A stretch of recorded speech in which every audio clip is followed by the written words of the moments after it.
त्यानंतर लगेच थोड्या वेळाने तिथे एक 8 मोबाईलची डिलिव्हरी आली होती. तेही जो सस्पेक्टेड पर्सन होता तो डिलिव्हरी घेणार होता.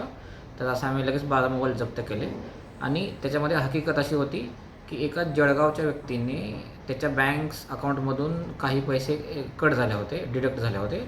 ते झाल्यानंतर त्यांनी लगेच त्याच्या बँकला कॉन्टॅक्ट केला आणि बँकने फ्लिपकार्टला सांगितलं की आमचा जो कस्टमर आहे त्यांनी कोणतीही गोष्ट ऑर्डर केलेली नाही आहे, पण त्याच्या अकाउंटमधून पैसे गेलेले आहेत. तेव्हा त्यांनी फ्लिपकार्टने ती ऑर्डर थांबवली. त्यानंतर आम्ही जेव्हा चौकशी केली तेव्हा आम्हाला समजलं की जो आरोपी आम्ही पकडला होता तो दिल्लीवरून 16 मोबाईल घेऊन आला होता आणि ते 16 मोबाईल त्यांनी त्याचे 2 मित्र होते त्यांनाही आपण अटक केलेलं आहे.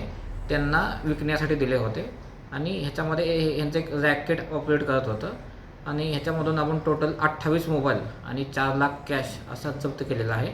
आणि ह्याच्यामध्ये ह्यांची मोडस अशी होती की ते एक cred.apk नावाची एक लिंक जे त्यांचा टार्गेटेड लोक आहेत त्यांना ते पाठवायचे. त्याच्यामुळे ते बँक्स डिटेल्स त्यांचे चोरी करायचे आणि सेम बँक्स डिटेल फ्लिपकार्टमध्ये त्यांच्या अकाउंट्समध्ये लॉग इन करून त्याच्यामध्ये वेगवेगळ्या ठिकाणी ऑर्डर करून ते डिलिव्हरी घेत असत.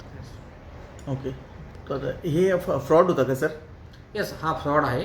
ह्याच्यामध्ये ज्याच्या अकाउंटमधून पैसे जातात त्याला ह्याच्याबद्दल काही कल्पना नसते, पण ते जे बँकचे जे क्रेडेन्शियल आहेत त्याचा थेफ्ट करून हे लोक फ्लिपकार्टवरून ऑर्डर करत होते आणि आमचा पुढील तपास चालू आहे. आणि ह्याच्यामध्ये जे मेन आरोपी आहेत त्यांचे आम्हाला नाव निष्पन्न झाले आहेत.